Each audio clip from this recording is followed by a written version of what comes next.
அஸ்ஸலாமு அலைக்கும். Welcome to Sas kitchen. இன்றைக்கி நம்ம ரொம்ப சூப்பரான ஹெல்த்தியான ஒரு பாயசம் தான் பார்க்க போகிறோம்.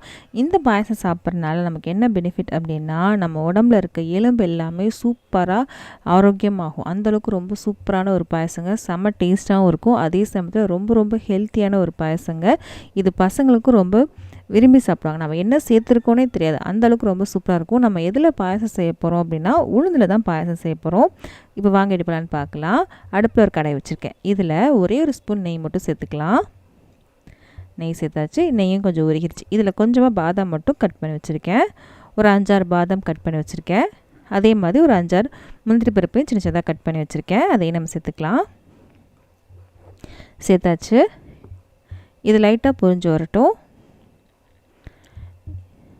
இதுக்கப்புறம் ஒரு 2 டேபிள் ஸ்பூன் அளவுக்கு தேங்காய் இருக்கு இல்லையா, அதை துருவி எடுத்திருக்கேன். அதை நம்ம சேர்க்க போகிறோம்.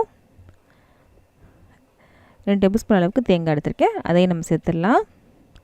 சேர்த்துட்டு இந்த தேங்காயில் இருக்க ஈரப்பதம் போகிற அளவுக்கு நல்லா வறுத்துக்கோங்க. லைட்டாக சிவப்பாகணும் இந்த தேங்காய். அது வரைக்கும் நல்லா வறுத்துக்கலாம்.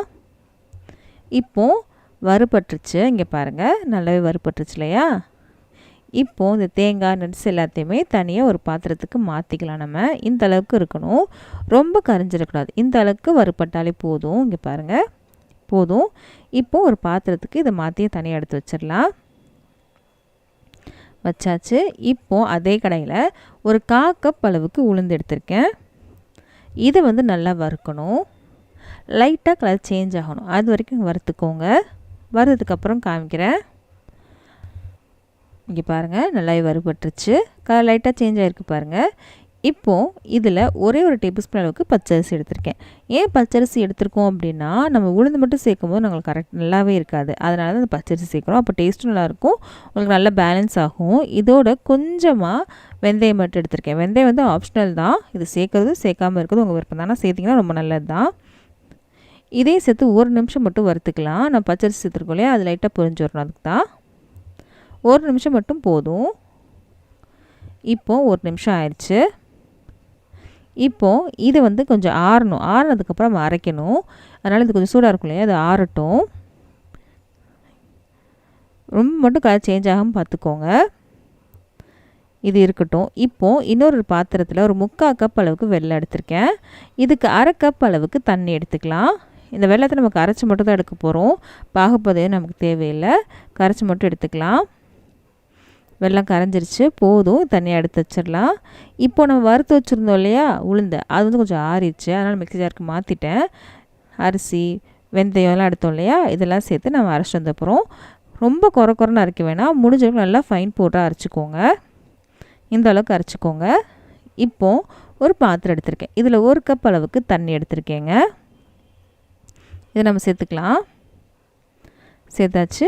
இப்போது நம்ம அரைச்சி வச்சுருந்தோம் இல்லையா, அதை இதில் சேர்த்துடலாம். சேர்த்துட்டு நம்ம கரைச்சி எடுக்க போகிறோம், கட்டிகள் இல்லாமல். இப்போ டேரெக்டாக நம்ம அடுப்பில் வச்சு சேர்க்கும் போது கட்டிகள் படும். இந்த மாதிரி கரைச்சிட்டு நம்ம அடுப்பில் சேர்க்கும் போது உங்களுக்கு கட்டி எதுவும் படாது. அதுக்காக தான் இந்த மாதிரி கரைச்சிட்டு சேர்க்குறோம். இதை கலந்து விட்டுடலாம் கட்டிகள் இல்லாமல். கலந்ததுக்கப்புறம் பார்க்கலாம். கொஞ்சம் கூட கட்டி இருக்கக்கூடாது. இங்கே பாருங்கள், கரைச்சி எடுத்துட்டேன். இது இருக்கட்டும்.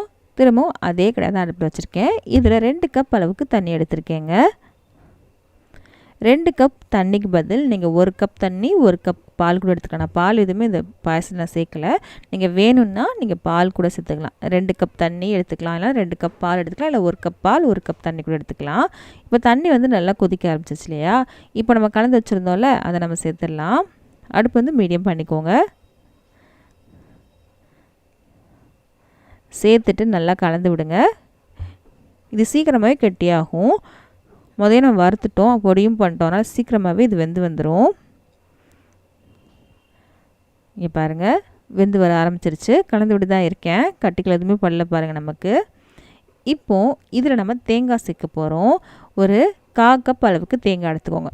1/4 கப்னா 4 டேபிள் ஸ்பூன் அளவுக்கு தேங்காவை எடுத்துக்கோங்க. நான் இந்த மாதிரி மிக்ஸியில் அரைச்சி எடுத்திருக்கேன். 4 டேபிள் ஸ்பூன் அளவுக்கு நீங்கள் எடுத்துக்கலாம். மெஷரிங் கப்பில் பார்த்திங்கன்னா 1/4 கப் அளவுக்கு வரும். 4லேருந்து 5 டேபிள் ஸ்பூன் கூட எடுத்துக்கலாம். உங்களுக்கு எவ்வளோ தேவையோ அவ்வளோ எடுத்துக்கோங்க. அதுக்கு மேலே வேண்டாம், ரொம்பலாம் தேங்காய் வேண்டாம். இது டேஸ்ட்டுக்காக தான் நம்ம சேர்க்குறது. தேங்காய் உளுந்து மட்டும் சேர்க்கும்போது அந்தளவுக்கு டேஸ்ட் இருக்காது இல்லையா. அந்த மாதிரி தேங்காய் சேர்க்கும் போது உங்களுக்கு டேஸ்ட்டும் நல்லாயிருக்கும். நான் ஃபஸ்ட்டு தேங்காவும் வறுத்தும் வச்சுருக்கோம். சேர்த்தாச்சு தேங்காவை. சேர்த்துட்டு இதை நல்லா கலந்து விடலாம். கலந்து விட்டாச்சு. இப்போது வெல்லம் வந்து கரைச்சி வச்சுருந்தோம் இல்லையா, அது வந்து வடிகட்டி சேர்த்துடலாம். 3/4 கப் வெல்லம் வந்து கரெக்டாக இருக்கும். இன்னும் உங்களுக்கு இனிப்பு ஜாஸ்தி வேணால் 1 கப் கூட சேர்த்துக்கலாம். இது வந்து கரெக்டாக இருக்கும். இனிப்பு ரொம்ப ஜாஸ்தி பிடிக்கும் அப்படின்னா 1 கப் வெல்லம் கூட நீங்கள் சேர்த்துக்கலாம். சேர்த்துட்டு நல்லா கலந்து விட்டுடலாம். இப்போது இதில் வந்து நம்ம ஏலக்காய் தூள் சேர்க்க போகிறோம். 1 டீஸ்பூன் ஏலக்காய் தூள் சேர்க்குறேன். சேர்த்துட்டு இதே நல்லா கலந்து விட்டுடலாம். பட் ஏலக்காய் தூள் இல்லைன்னா நம்ம உளுந்து அரைச்சோம் இல்லையா, அதிலே ஒரு ஏலக்காவை சேர்த்து நீங்கள் அரைச்சிக்கலாம். இப்போது லாஸ்ட்டில் நம்ம என்ன சேர்க்க போகிறோம் அப்படின்னா, நம்ம ஃபஸ்ட்டு வறுத்து வச்சுருந்தோம் இல்லையா நட்ஸும் தேங்காயும், அதையும் சேர்த்து நல்லா கலந்து விட்டுடலாம். இதை கலந்து விட்டுட்டு ஒரு நிமிஷம் கொதிக்க வச்சுட்டு நம்ம அடுப்பு ஆஃப் பண்ணிக்கலாம். அவ்வளோதான், சூப்பரான ஒரு பாயசம் ரெடி ஆயிடுச்சு. உளுந்தங்காயெல்லாம் உடம்புக்கு ரொம்ப நல்லது. ஆனால் பசங்களுக்கு செஞ்சு கொடுத்தீங்கன்னா அந்தளவுக்கு சாப்பிட மாட்டாங்க. இந்த மாதிரி பாயசம் செஞ்சு கொடுத்தீங்க அப்படின்னா கண்டிப்பாக சாப்பிடுவாங்க. டேஸ்ட்டாகவும் இருக்கும். கண்டிப்பாக அதை ட்ரை பண்ணி பாருங்கள். இந்த மாதிரி பாயசம் நான் இன்றைக்கி வெள்ளை உளுந்து செஞ்சுருக்கேன் இல்லையா, நீங்கள் கருப்பு உளுந்து கூட ட்ரை பண்ணலாம். ஃபஸ்ட்டு இந்த உளுந்தை ட்ரை பண்ணி பார்த்துட்டு அதுக்கப்புறம் நீங்கள் வந்து கருப்பு உளுந்து கூட ட்ரை பண்ணலாம். ரொம்ப சூப்பராக இருக்கும். கண்டிப்பாக அதை ட்ரை பண்ணி பாருங்கள் இந்த பாயசத்தை. இந்த வீடியோ பிடிச்சிருக்கும் நம்புகிறேன். பிடிச்சிருந்துச்சு அப்படின்னா கண்டிப்பாக இந்த வீடியோ லைக் பண்ணுங்கள். சப்ஸ்கிரைபும் பண்ணுங்கள். நம்ம சேனலில் சப்ஸ்கிரைப் பண்ணால் நிறைய பேர் பார்த்துட்ருக்கீங்க. ப்ளீஸ் சப்ஸ்கிரைபும் பண்ணுங்கள். அது கொஞ்சம் மோட்டிவேஷனாக இருக்கும். உங்கள் ஃப்ரெண்ட்ஸ்க்கும் ஃபேமிலிஸ்க்கும் மறக்காமல் இந்த வீடியோ ஷேரும் பண்ணுங்கள், லைக்கும் பண்ணுங்கள். அப்போ தான் இந்த வீடியோ வந்து நிறைய பேருக்கு ரெக்கமெண்ட் ஆகும். நம்ம அடுத்த வீடியோவில் சந்திக்கலாம்.